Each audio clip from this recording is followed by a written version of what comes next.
경배하게 하시고 주의 말씀을 들을 수 있게 해주시니 감사합니다. 성령께서 은혜 베풀어 주시고 역사해 주셔서 오늘도 주의 얼굴을 구하게 하시고 주님의 은혜 가운데 저희들의 새 힘을 얻을 수 있게 하여 주옵소서. 예수님의 이름으로 기도하옵나이다. 아멘. 누군가의 얼굴을 대한다는 거,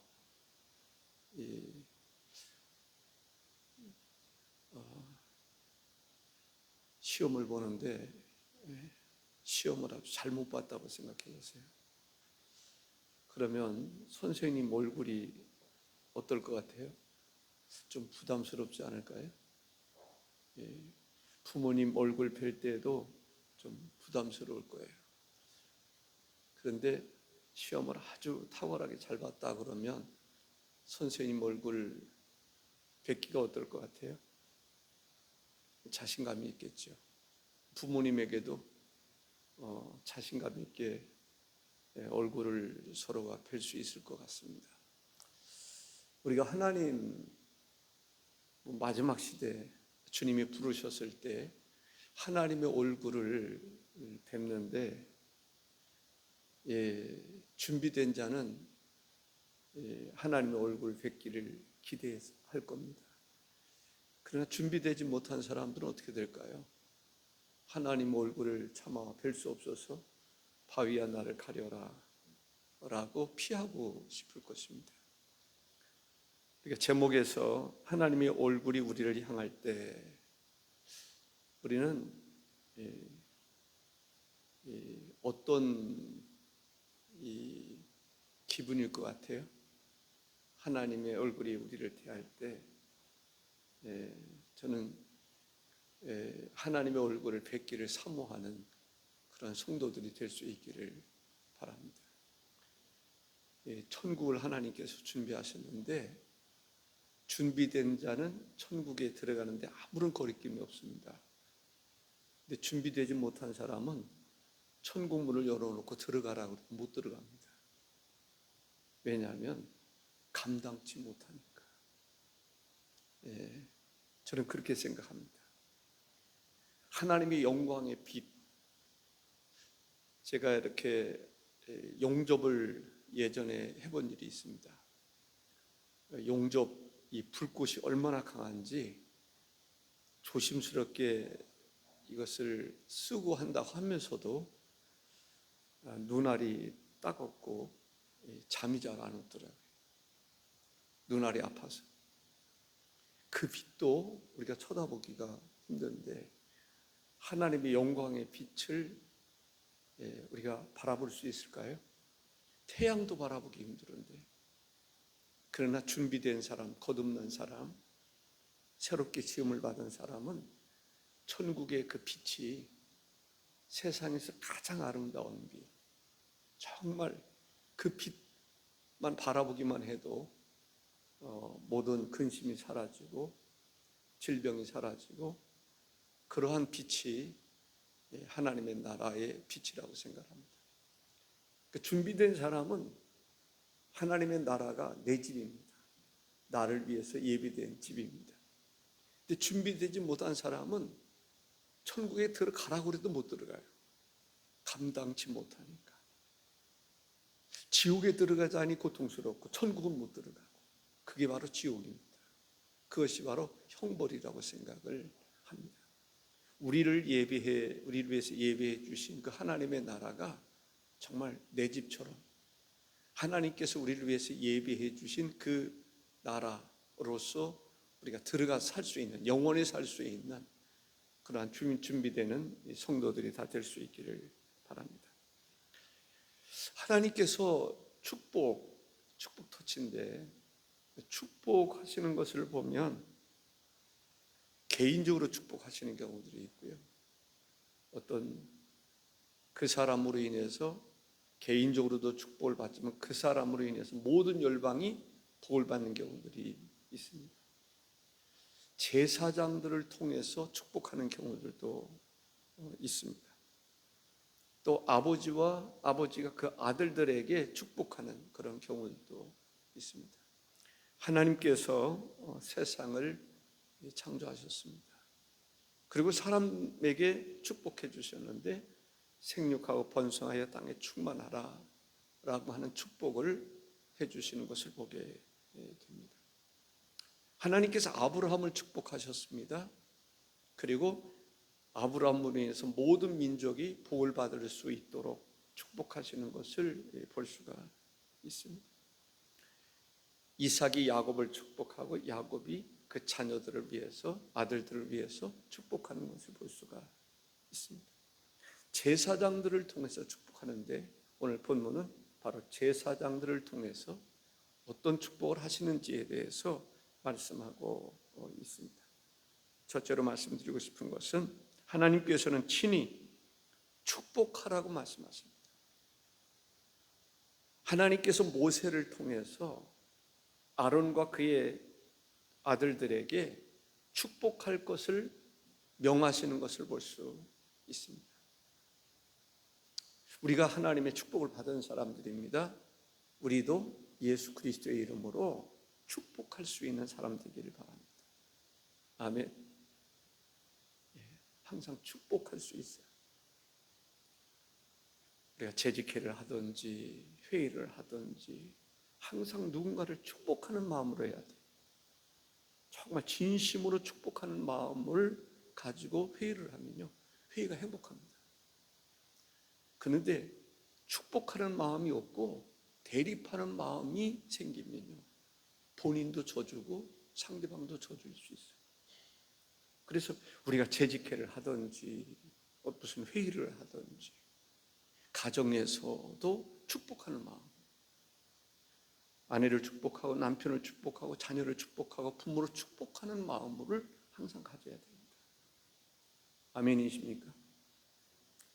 정말 내가 누군가를 위해서 기도하고 누군가를 축복하고 싶은 마음이 생기면 그 사람을 대할 때 함부로 대하지 않습니다. 귀하게 여기는 것을 볼 수 있습니다. 아멘. 오늘 이 한 가지만 깨달아도 여러분 복 있는 사람입니다. 하나님께서 직접 복을 주시는 경우들이 있고요, 누군가를 통해서 복을 주시는 경우들이 있습니다. 구약 성경에 보면은 이 제사장들을 통해서, 대제사장들을 통해서 축복하는 경우들이 있고요, 제사장들을 통해서 축복하는 경우들이 있음을 보게 됩니다. 민수기 오늘 본문 6장 23절에 아론과 그의 아들들에게 말하여 이르기를 너희는 이스라엘 자손을 위하여 이렇게 축복하여 이르되, 이렇게 축복하여 이르되, 이렇게 축복하라 라고 말씀하시는 것을 보게 됩니다. 축복은 누가 합니까? 사람이 하는 거예요. 우리는 전도가 뭐예요? 예수 안 믿는 사람 축복하는 것입니다. 구원 못 받는 사람 축복해서 그 사람 구원받을 수 있도록, 예수님 믿을 수 있도록 하는 게 전도입니다. 축복입니다. 저주하면서 전도할 수 있을까요? 전도는 축복입니다. 우리가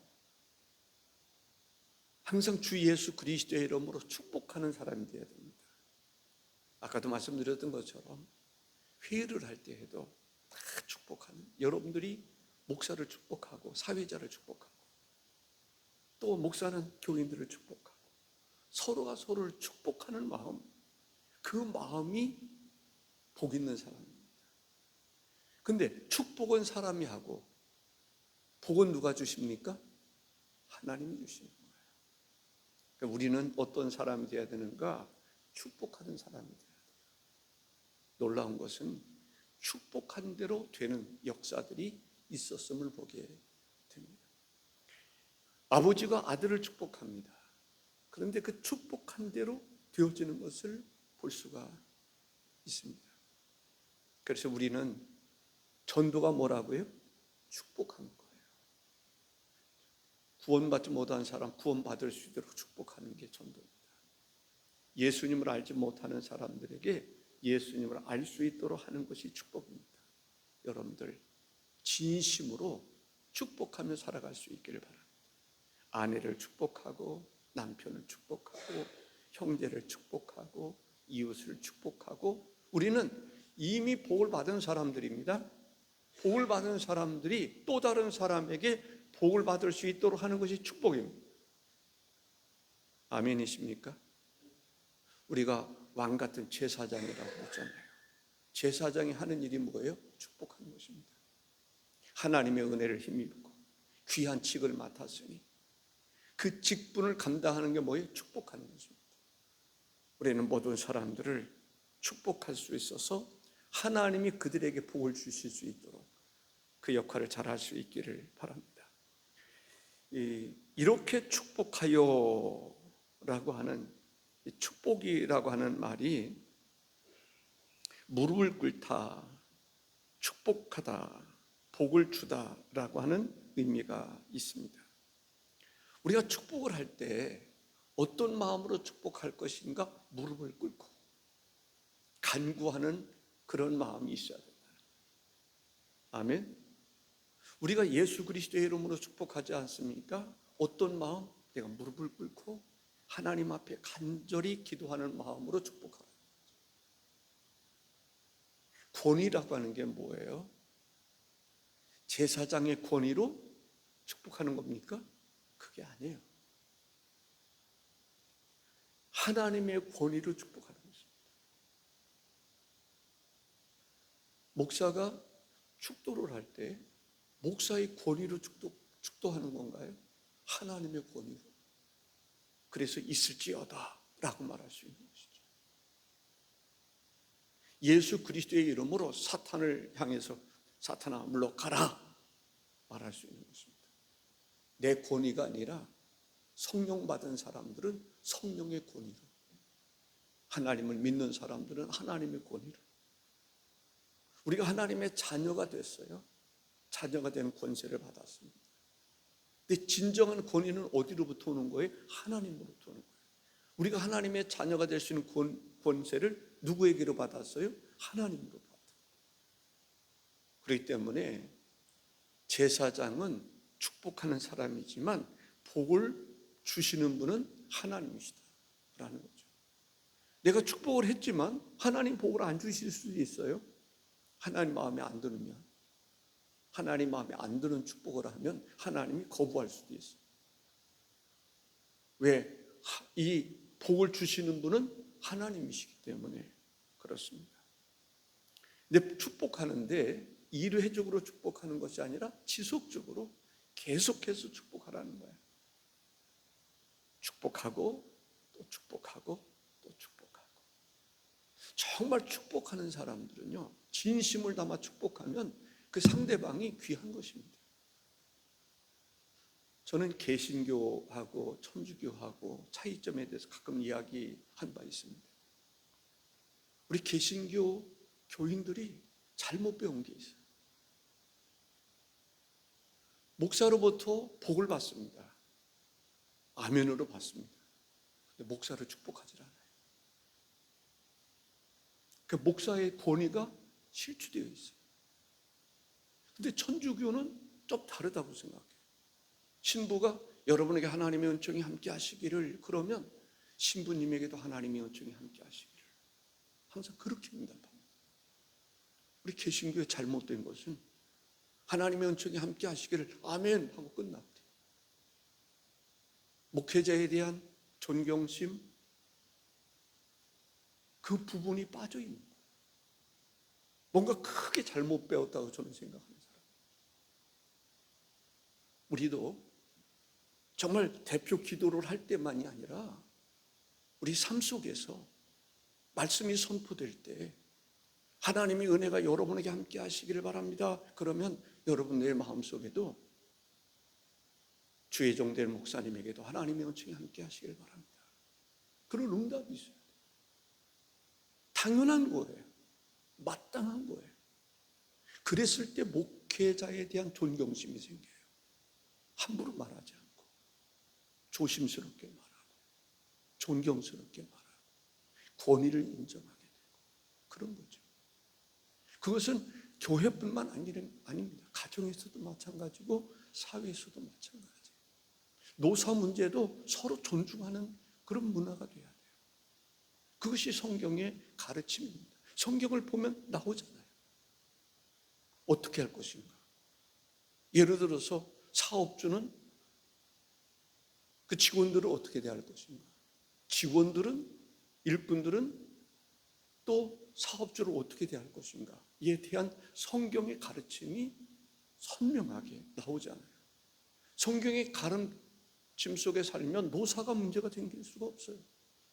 가정에도 교회도. 왜 교회가 세상만 또 못한 그런 현상들이 일어납니까? 그건 뭔가 잘못 배웠기 때문에 그래요.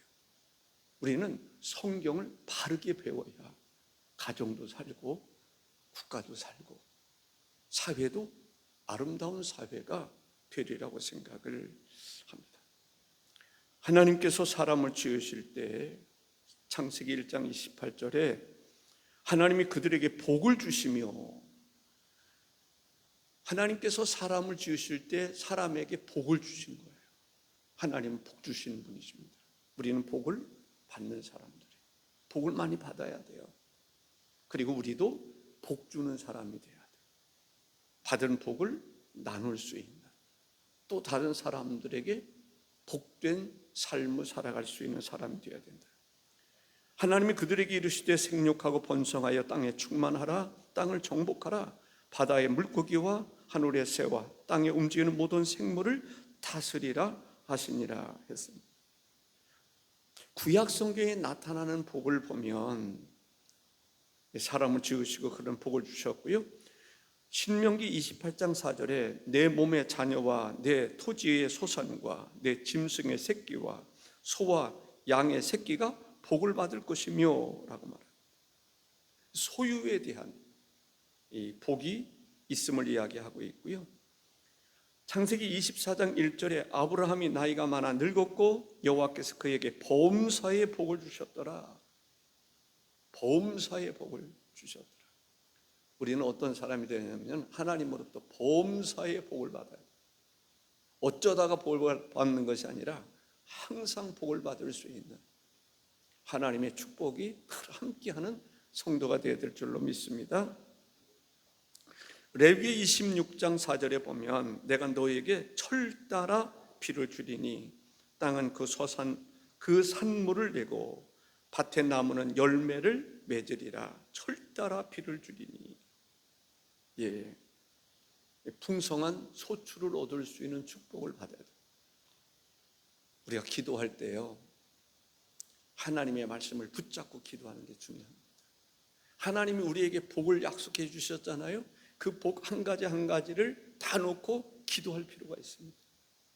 믿음을 가지고 기도할 필요가 있습니다.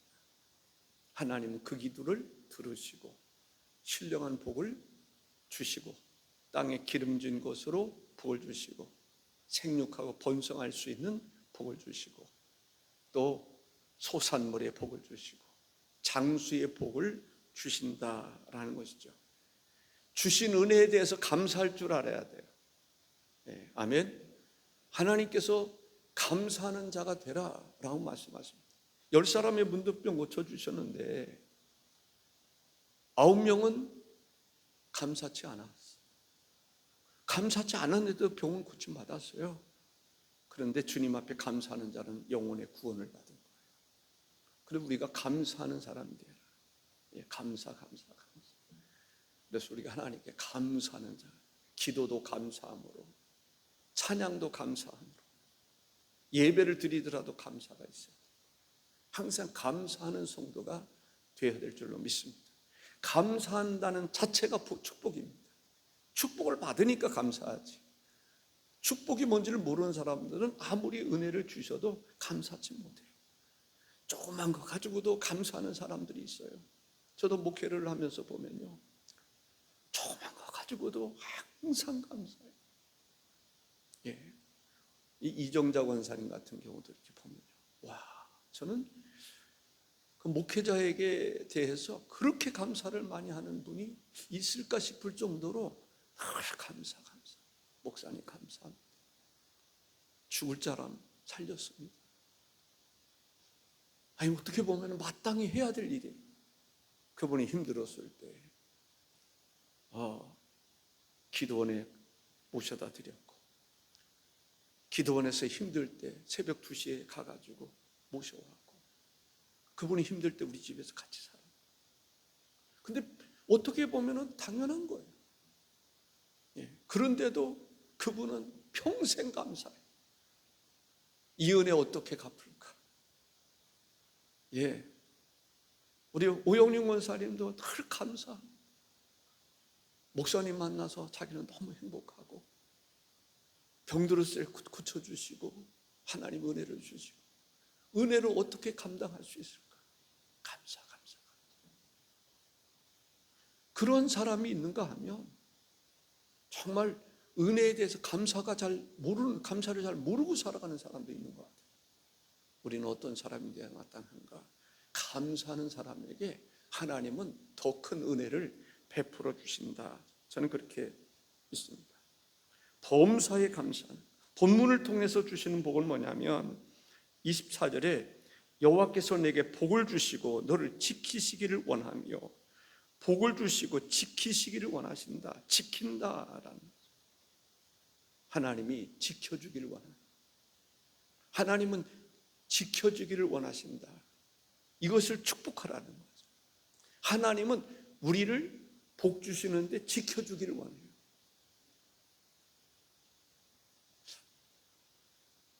마치 양들을 보면요, 저녁에 울타리를 칩니다. 울타리 안에 양들을 몰아넣습니다. 울타리 자체가 이리들이 못 들어오게 양들을 지키는 거예요. 하나님은 지키시는 분, 여호와는 우리를 지키시는 분이라. 아멘. 하나님이 지켜주는 자가 복 있는 사람이에요. 이 자녀들이 이렇게 보면 부모는 자녀를 지켜요. 그렇지 않습니까? 어느 때는 자녀들이 병들면요, 밤새도록 지켜요. 그렇게 잠이 와도 그 찬물로 세수를 하면서도 자녀들이 병들면 그 옆을 지킨단 말이죠.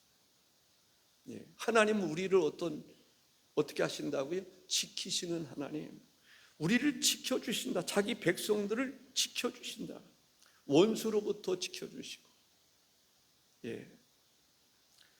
마태복음 10장 30절 31절에 보니까 너희에게는 머리털까지 다 세신 바 되었나니 두려워하지 말라. 너희는 많은 참새보다 귀하니라. 참새도 하나님이 지켜주신다. 아멘이십니까? 그 얘기는 뭐냐면 참새조차도 하나님이 지켜주시는데 내가 너희를 지켜주지 않을 소냐라는 거죠. 우리는 확신하셔야 돼요.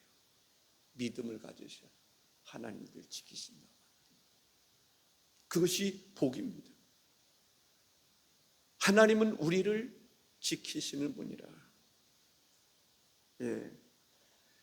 또 25절에 보면 여호와는 그의 얼굴을 내게 비추사 은혜 베푸시기를 원하며 얼굴을 내게 비추어 주신다라고 합니다. 이 비추어 주신다.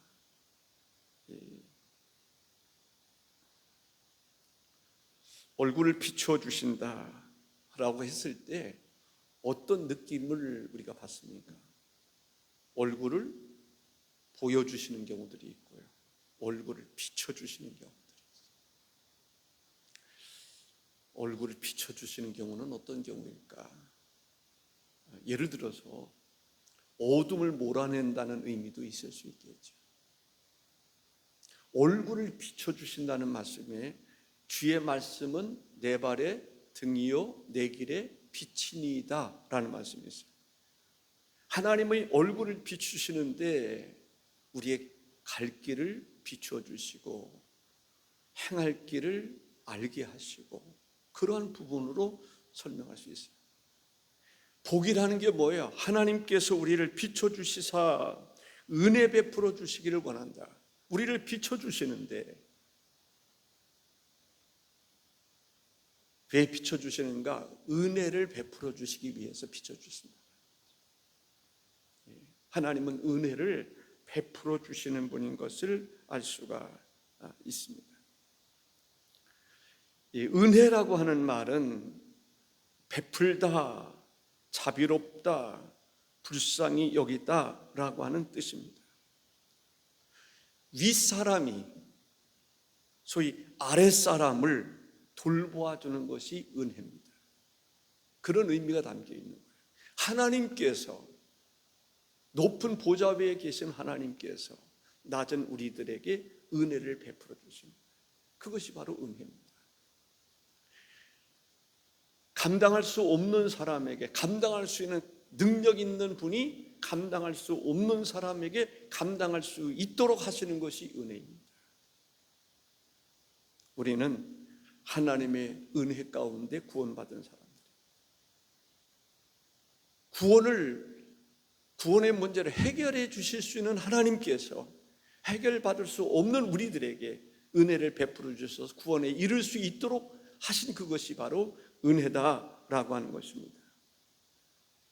에베소서 2장 8절에 너희는 그 은혜에 의하여 믿음으로 말미암아 구원을 받았으니 이것은 너희에게서 난 것이 아니요 하나님의 선물이라. 은혜에 의하여 믿음으로 말미암아 구원을 받았다. 행위로서는 구원받을 수 없음을 아시고 하나님께서 누구든지 구원받을 수 있는 길을 열어주셨는데 믿음으로 구원받을 수 있게 해주셨다. 이것이 바로 뭐라고요? 은혜인 것을 볼 수가 있습니다.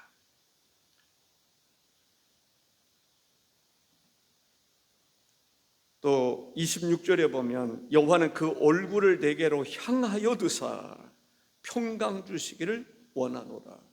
이제는 얼굴을 향하여 드사라고 말합니다. 평강 주시기를 원하노라 했습니다. 드사라고 하는 말이 나옵니다. 들어올리다, 높이다라고 하는 뜻입니다. 하나님께서는 스스로 자기 얼굴을 들어 올려주셔서 우리를 지켜 우리를 바라보신다라는 것이죠. 시편 29편 11절에 보면 여호와께서 자기 백성에게 힘을 주심이요 여호와께서 자기 백성에게 평강의 복을 주시리로다라는 것입니다. 하나님께서 그의 얼굴을 내게로 향하여 드사 평강 주시기를 원하노라. 하나님께서 평강의 복을 주시리로다. 시편 29장 11절에서 말씀했습니다. 요한복음 14장 27절에 보니까 평안을 너희에게 끼치노니 곧 나의 평안을 너희에게 주노라. 평안, 참 귀한 얘기입니다. 하나님께서 나라도 평안을 주셔야 돼요. 아멘이십니까? 그게 축복입니다. 나라를 향한 하나님의 축복이에요. 세상에는 분쟁이 있는 나라들이 얼마나 많아요. 전쟁, 러시아하고 우크라이나 전쟁, 참 비극입니다. 하루도 제대로 잠잘 날 없는 것이 전쟁입니다. 끔찍하지 않습니까? 그런데 하나님께서 전쟁이 아닌 평강을 주신다. 6.25 이후에 우리나라에 평강을 주신 거예요. 그게 하나님의 축복입니다. 저는 미국이라고 하는 나라를 통해서 우리나라에 평안을 주게 해주셨단 말이죠. 그러니까 한미동맹이라고 하는 것이 그만큼 중요한 것이었습니다. 그렇지 않으면 한미동맹이 깨지면 우리나라에 평강이 있을까요? 늘 불안할 거요? 전쟁 때문에 노심초사하게 될 거요? 평강을 주시는 하나님의 복이 뭐냐면 평강이다라는 거죠. 평안을 너희에게 주노니. 우리 마음의 평안이 있기를 바랍니다. 마음의 평안. 우리가 마음의 평안이 없으니까 항상 불안하게 살아가는 사람이 있어요. 염려하며 살아가는 사람이 있어요. 너무 염려하는 것도 억울하지 않습니까? 평안을 너에게 주노라 라고 말씀하시는데 우리가 늘 염려한다는 것은 그것이 어떻게 보면 저주예요. 그런데 염려를 몸에 달고 살아가는 사람이 있어요. 마음에 항상 품고 살아가는 사람이 있어요. 그 마음은 저주받은 거예요. 축복이 뭐예요? 마음에 평안이 있는 거예요. 기쁨이 있는 거예요. 은혜가 차고 넘치는 거예요. 그것이 바로 축복이에요. 우리가 같은 마음이지만은 하나님이 주시는 평강을 누리는 사람은 그게 복이에요. 오늘 본문에서 말하는 복입니다. 근데 평안이 없다, 그건 복이 없는 거죠.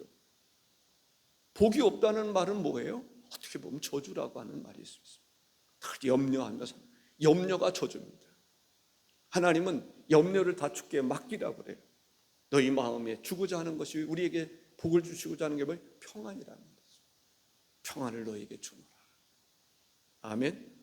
평안을 누리며 살아가는 성도가 되기를 바랍니다. 하나님은 그 복을 주기를 원한단 말이죠. 그럼 그 복을 우리가 누려야 되는데, 누리는 방법이 뭐예요? 평안을 누리는 거예요. 평안을 즐기는 거예요. 평안 속에 살아가는 거예요. 그래야 기쁨이 나오고 감사가 나오고 찬송이 나오고 하나님께 영광을 올려드린다고 생각을 합니다. 27절에 보면 그들은 이같이 내 이름으로 이스라엘 자손에게 축복할지니 내가 그들에게 복을 주리라. 누구 이름으로 축복하라고요? 하나님의 이름으로. 민수기 6장 27절에 보면 그들은 이같이 내 이름으로 이스라엘 자손에게 축복할지니 내가 그들에게 복을 주리라 라고 말씀합니다. 누구 이름으로요? 내 이름으로, 하나님의 이름으로 축복하라 라는 것이죠. 축복할지니라고 하는 말은 우리가 이제 한국말로 그렇게 축복할지니라고 번역을 했는데, 그 말이 이제 숨이라고 하는 말인데, 두다, 정하다, 임명하다, 확립하다라고 하는 의미가 있습니다. 예. 둔다라고 하는 말, 이 말은 그 의미가 뭐냐면 하나님의 소유가 된다. 하나님의 소유. 축복이 뭐냐면 내가 하나님의 소유가 되는 게 축복인 거예요. 아멘이십니까? 내가 하나님의 백성이 되는 것이 축복입니다. 하나님의 소유가 되는 것이 축복입니다. 내가 하나님의 소유가 되는 것, 하나님의 백성이 되는 것, 하나님께 속했다고 하는 것이 축복이라는 거예요. 하나님께 속한 사람, 하나님의 소유가 된 사람, 하나님의 백성이 된 사람, 그 사람이 축복된 사람이다, 복 있는 사람이다 라고 이야기하고 있음을 볼 수가 있습니다. 여호와의 이름으로 이 복을 받는 사람, 이 사람들은 제사장의 소유가 아니라 하나님의 소유다라고 하는 이야기입니다. 창세기 1장 28절을 다시 한번 읽습니다. 하나님이 그들에게 복을 주시며 하나님 그들에게 이르시되 생육하고 번성하여 땅에 충만하라, 땅을 정복하라 라고 말씀하고, 창세기 12장 2절에 보면 아브라함에게 하나님께서 약속했던 말씀이 있는데, 내가 너로 큰 민족을 이루고 내게 복을 주어 내 이름을 창대하게 하리니 너는 복이 될지라 했습니다. 찬송가 가운데 오늘 28장의 찬송가를 부르셨습니다마는 복의 근원 강림하사 찬송하게 하소서. 아까 그 찬송 부르셨죠? 예. 하나님은 어떤 분이신가? 복의 근원이 되신다. 우리는 하나님으로부터 복을 받습니다. 예수 그리스도의 이름으로 기도하라고 그러지 않습니까? 하나님의 이름으로 축복하고 예수 그리스도의 이름으로 기도하고 예수 그리스도의 이름으로 선포하고 예수 그리스도의 이름을 우리에게 주셨답니다. 그 힘의 능력을 우리에게 주셨다라고 하는 것을 볼 수가 있습니다. 그래서 우리도 예수 그리스도의 이름으로 기도하고 예수 그리스도의 이름으로 찬송하고, 구약시대는 하나님의 이름으로, 신약시대는 예수님의 이름으로, 하나님의 백성된 사람들에게 때로는 성령의 이름으로 마귀를, 불의를, 죄악을 이기고 나갈 수 있어야 된다라고 믿습니다. 하나님은 복의 근원이 되십니다. 복은 하나님께로부터 오는 것입니다. 그 축복을 선포하라 하셨고 우리는 그 축복을 누리며 살아가야 될 줄로 믿습니다. 기도하겠습니다. 존귀하신